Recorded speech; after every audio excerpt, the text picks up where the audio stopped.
masiku angapo Papa Francis atamwalira mkulu wa mpingo wa Katolika, ndipo mpingowu wachitanso njira kusankha new papa kapena kuti papa winanso kuti asogolere mpingo wawowu. Ndipo tafuna kuti tikupasireni mbiri yonse ya new Papa Francis ameneyu, koma tapangani like, share video iyi komanso subscribe. 1955 motero kuti pamene akusankhidwa kukhala papa ali ndi zaka 69. Bambo ake apapa Leo 14 wasankha dzina lakuti yakhala Leo 14. Bambo wake wa Papa Leo 14 anachokera ku Faransa, ndipo anali wolankhula Chifrenchi, ndipo dzina lawo anali Louis Marius Prevost. Ndipo mai yawo apapa Leo 14 anali Achitaliana, ndipo dzina lawo anali Mildred Martinet. Bambo apapa Leo 14 anali kugwira ntchito ku ame, ndipo makamaka aja amene amagwira nyanja m'madzi, ndipo anamenya nawo nkhondo yachiwiri World War II. Ndiponso anagwiranso ntchito ngati woyendesa sukulu. Apapa Leo 14 analowa chipani cha ma Augustinians, ndipo anakachita maphunziro awo a seminary yaing'ono ya Augustine mchaka cha 1973.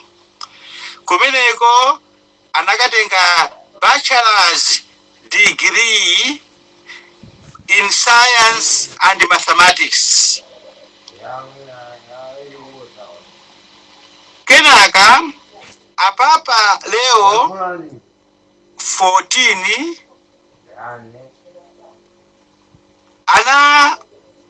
anachita malumbiro awo oyamba muchipani cha ma Augustinians mu September 1978.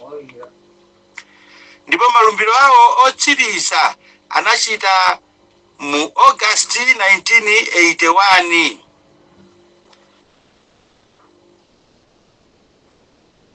Kutsatira yapo anapanga degree yawo ya master's degree ku Catholic Theological Union ku Chicago. Usembe. Papa Leo 14 amene maminitsi apitawo anali Cardinal Robert Prevost, anazozedwa unsembe ku Roma pa 19 Juni 1982. Ndipo kuja anaphunzira canon law za malamulo atazozedwa usembe 1984.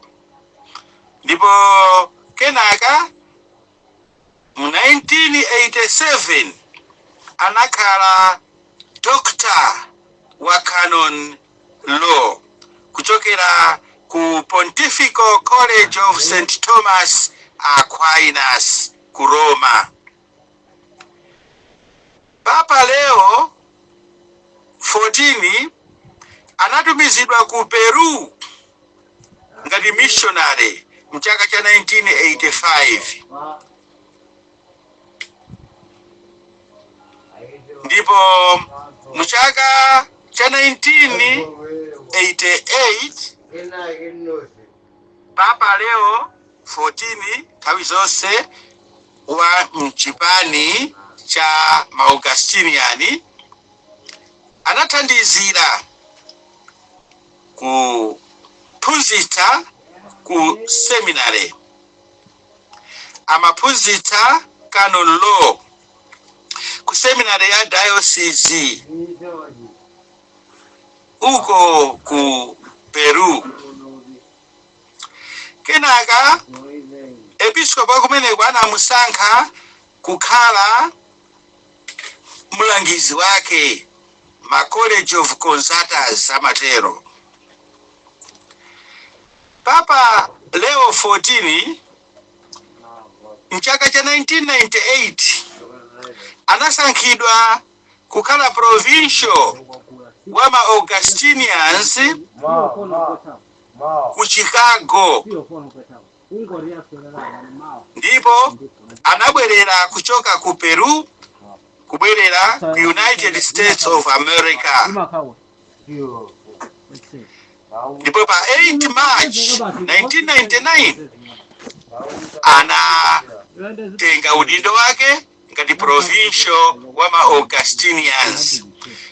Ma Augustinians awa ndi chipani chimene chimatsatira Augustino woyera wa ku Hippo.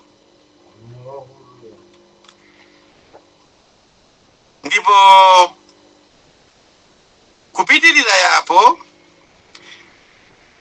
mu 2001 Papa Leo 14 yu amene ali Robert Prevost anasankhidwa kukhala wamkulu woyang'anira chipani chonse cha ma Augustinians 2001. Ndipo anakhala zaka 6 akulamulira. Kenaka atamaliza anasankhidwanso kachiwiri kukhalanso wamkulu woyang'anira ma Augustinians.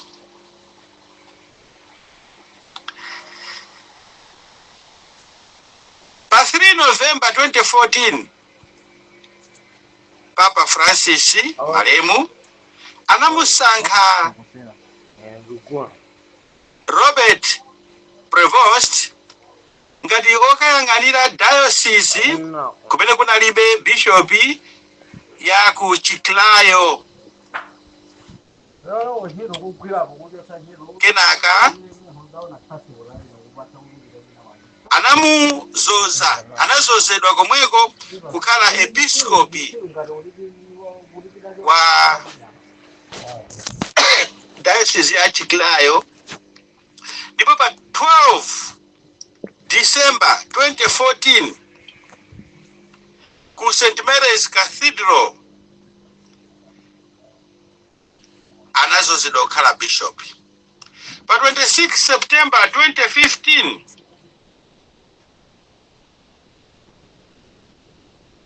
anatenga udindo wake wokhala bishop.